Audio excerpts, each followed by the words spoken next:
to gain 3 games on them, don't you, from here on in? Oh, yeah, it's crazy that way. In other words, I felt like after we had scored the second touchdown, it was 20-15 with a couple of minutes left to go.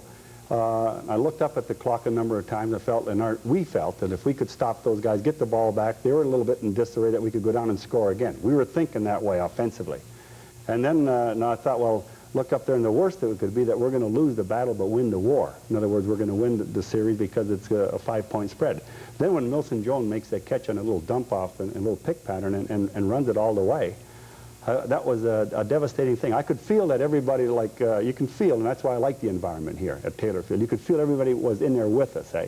And when that happened, I felt like the people in the stands. It was just a devastating feeling, you know. So it really does make it difficult. But I think, on the other hand, we just can't really deviate from the pattern that we set. We just have to keep going hard for it from, you know, game in and game out from this point on, and let the chips fall where they might. The Milson Jones touchdown, I don't know how the players or you could explain something like that, but when you're in that kind of situation, and it's not a surprise play, I mean, they've been doing it all day to you. How does half the defense miss tackles in a situation like that? I don't know. You know, I think, like, the difference between a good team and a mediocre team, like, in other words, that we've had some things happen to us, like in the last Winnipeg game, where the guy, we're in too deep zone, a guy misses a tackle there, and a guy goes for 105 yards for their only touchdown of the game. Now they come up and make a big play in this game, and we have like 2 or 3 guys that have a good shot at them. We were in a man coverage type of thing where we wanted to put the pressure on to turn the ball over to the offense to go in and win the game. We weren't playing for the tie or thinking that we'd tie on the series. So I think when we attack them like that, I don't know whether some guys are a little bit over anxious or what, but for a guy to break all the way on a long play and somebody not to catch the guy, it's an overwhelming thing, and I think that we just missed some tackles on the play. We'll see that play a little bit later. Right now we'll go to take a look at some of the action from Sunday's game at Taylor Field, and we'll begin in the first quarter with the Rough Riders marching near midfield, and the first possession for Saskatchewan, and Craig Ellis fumbles the football. As I say, we have a good feeling here. It looked like he was going to cut it upside on this little counter play, and hits it out wider, and they get possession of the football right here, after we had made a couple of pretty good moves. And Dunnigan will wait for Brian Kelly to get open against Eddie Ray Walker and complete a pass for 39 yards as the Eskimos drive for the first score of the ball game. The 2 times that they got the ball near midfield in the first quarter, they got touchdowns. If you had them start from deep in their own end, they didn't get there. That's exactly right. In other words, football is a game of field position. That's why sometimes when you're working out of your own end and deep like that, it's tough. 7-0 Eskimos after Dan Kearns makes the touchdown catch. This is the play that really I question, because... yeah, this is good. In other words, this is an onside quick kick. In other words, there's a little wind factor and everything like that. We are buried in our own end. Delorier makes a heck of a play, and we net out something like over 40 yards, so you might be kicking on the next down anyway and have a good chance at a return. That's why we went for the quick kick there. Dunnigan didn't run a lot on Sunday, but here's one occasion where he did. We had defenses structured, of course, to recognize his great running abilities, and this is just the fact that it was kind of a broken play. He couldn't find anybody open and found a little seam to run through, and he did. That set up a touchdown by Neil Lumsden from 3 yards out. And at the end of the first quarter, the Eskimos have a 14-0 lead. There's no scoring in the second quarter, so we'll move right now to third quarter action. And after a great kickoff return by Stefan Jones, Pow is intercepted. The ball does go off the hands of Elgar. In other words, this is where it's the receiver's fault on this intercept. In other words, it looked like we make the big play here, and we're right down where we want to be. This is a pattern that we talked about at halftime. This is a pattern we wanted to throw, and the guy was open, and we just dropped the ball and into their hands. And he comes right back with the same type of play, and Thompson again there to make the interception. Just little different play. We're just reading the man coverage here and figuring that Stefan could beat this guy, and just a little slightly underthrown that pattern. It was intercepted. Those turnovers kill you, and that's what happened in this particular game. Great catch here by Ellis for a gain of 17. And the Eskimos were offside. It kept the drive alive, and Ellis goes in from 5 yards out for the touchdown.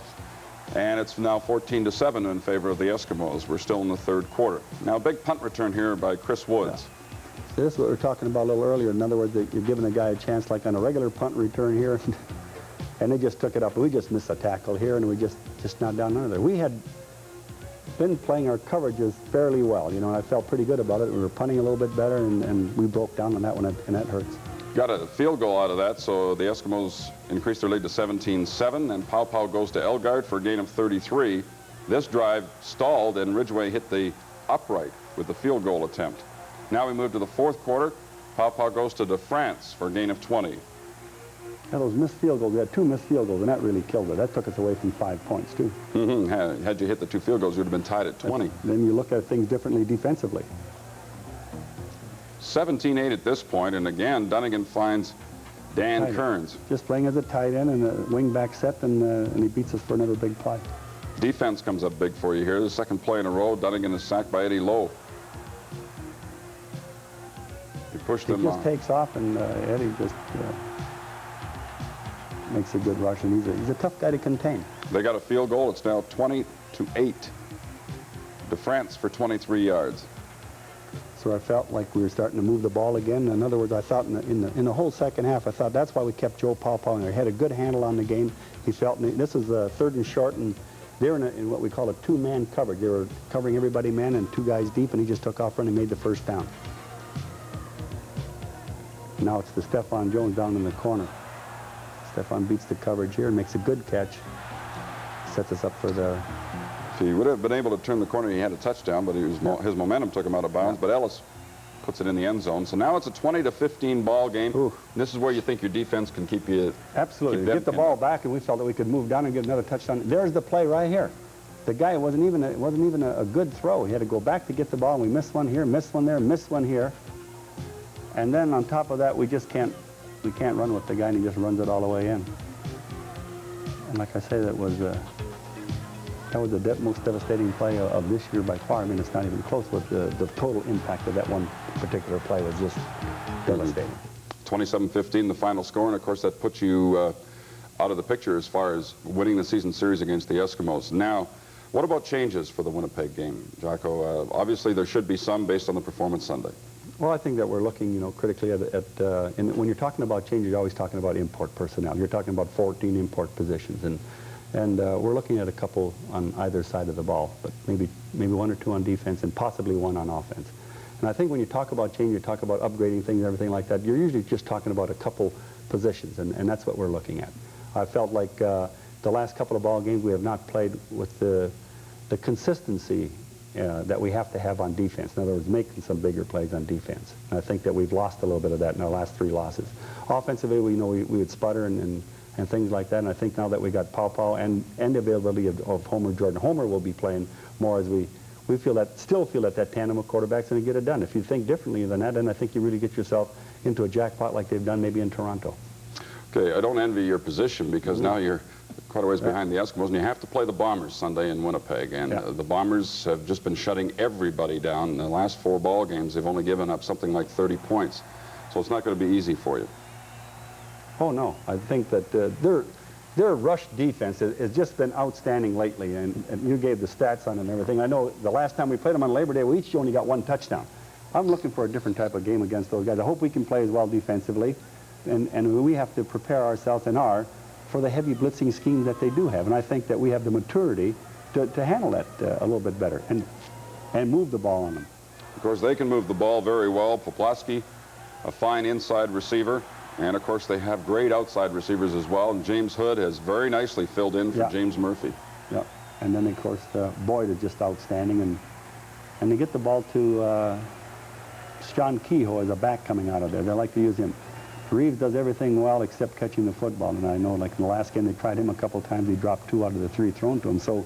But the great running threat that he is. So they have a good balanced attack. And if Tommy Clements is on the bit, then it's a long afternoon. You mentioned Reeves. Here he is, the CFL's leading rusher with 852 yards. And again, Sean Kehoe had a great game against Hamilton in the Grey Cup last year, and he's really starting to add something to the Bomber offense in the regular season now. Yeah, he's a good back. He's got a lot of quickness, and he's a good receiver coming out of the backfield. So you got your work cut out for you. The Rough Riders, I think, got beat something like by 20 points when they went into Winnipeg last year.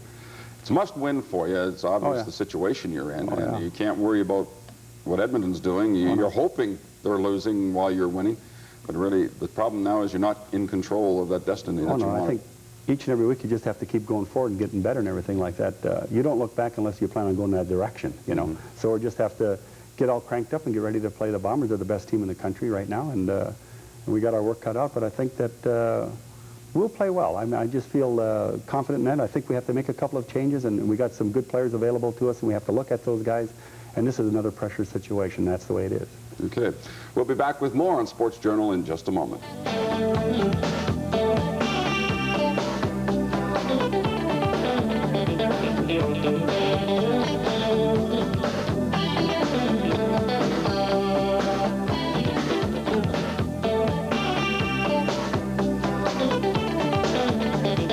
Welcome back to Sports Journal. A number of former players have moved into the coaching ranks of the CFL. Mike Samples, for example, right here with the Riders. One active player is already involved in coaching, and that's Craig Ellis. We have this report from Kevin Gallant. It's not that often that a bunch of armchair quarterbacks get together to play some touch football, but it's even more remote that they're in a league and are being coached by a professional football player. But that is the case for Kyle's PBS of Regina. They are guided by number 33 of the Saskatchewan Roughriders, Craig Ellis. The CFL's touchdown leader could find other ways to consume his time, but the top receiver of last year and so far this year has discovered that working with recreational players is rewarding. The first year he's coming out, that no one really believed it on the team, I don't think, and then he finally did come out. And what surprises me the most is the amount of interest he's shown, really. But Ellis's club, playing in not the strongest division, works hard and is in second place at 7-1. Hey, we got a lot of guys out here that want to play ball, and I don't have the best group of guys in the world here, but I tell you, they work good together, and I think they all know each other, and I think that's a great deal when everyone communicate with each other and everyone knows everything. It's like almost like a nucleus, and I just took that and got a little help from Joe Papa on a little offensive strategy. And the person with the courage to ask a pro football player to lend a hand is Don Baber. It makes it quite a bit of fun. We're serious when we're on the field, but still, it's he teaches us a lot of fundamentals that we didn't know. So why have these sometimes so-called expert armchair quarterbacks been able to succeed, even though no one has high school football experience? I think we have to attribute our success, Kevin, to our coach. He's taken a bunch of lower to average athletes and put them together, and we're just quite organized out there. We're not any better than anybody else. It's just that we're just a little more organized than everybody. The only game Kyle's PBS lost was a contest in which Ellis couldn't attend. A flight back from the Montreal game was late, but Ellis's participation within the community couldn't have arrived at a better time. I heard some things last week about Gary Doolin saying that he didn't like Regina and that there was nothing to do here, and I'm going to strongly disagree with that, because I met new friends here, and I have a lot of things to do, and the people here in Regina has been very good to me, and I have no complaints. So I think, you know, in the community, it's a great atmosphere. He seems to be spending a fair amount of time with us, and I think it shows that maybe he is looking for something off the field. About half the guys on our team, I think, are couch mouses, and he's got most of them out to the games and practices and stuff, especially our center. He's, anytime you can get him off the couch to do something else other than change the channel, you got to talk about motivation. I think Craig's got us motivated. That's the main thing he's done. One has to believe that other teams are envious of the Kyle's PBS squad. Through Ellis, they are learning about such things as reading defenses, differentiating between zone and man-to-man, running proper pass routes, and learning professional football lingo, and so on. 80, 6, 4. Didn't read it, Billy. Didn't read it, Billy. That's the defense we want all the time. Three receiver side. You should always check the three receiver side. Yeah, before you even start coming. When you come up, everyone's in alignment. You check the three receiver slide. You see that defense, let's take advantage of it. Every time after the game, we're 7-0, and after the game, we usually celebrate and pick out the offense and defensive game stars, and it's a lot of fun involved. So I think, you know, just being a team and we spending a lot of time together, it keeps us together. A West Division All-Star last year, Ellis could probably say, I don't need this. But because of his love for the game of football, this talented athlete isn't afraid to share his knowledge with others. And even though his playing days are far from being over, one wonders with this kind of devotion if full-time coaching is in his future plan. I always ask Jack Goddard. I told him if he's still around, and I think he will be when I get my career is ended, that will he invite me back to help coach, and I always thought about doing something like that. Kevin Gallant for Sports Journal. Craig Ellis keeping himself busy by doing some coaching. I know you like to see that, Jocko. It keeps the guy involved all week long in football. Yeah, the one thing I wonder about it, and I hope that Craig's guys come to the meetings a little bit earlier than Craig comes to our meetings, you know.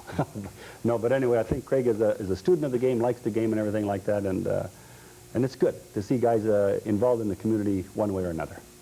That's always been a secret to a lot of team success, is having the guys in the community and staying there and doing something with it. Yeah, I think that's a great thing. I think that I've learned that like years and years ago here in Saskatchewan. So many guys stayed around, you know. Okay, Jocko, thank you very much. Good luck this weekend in Winnipeg.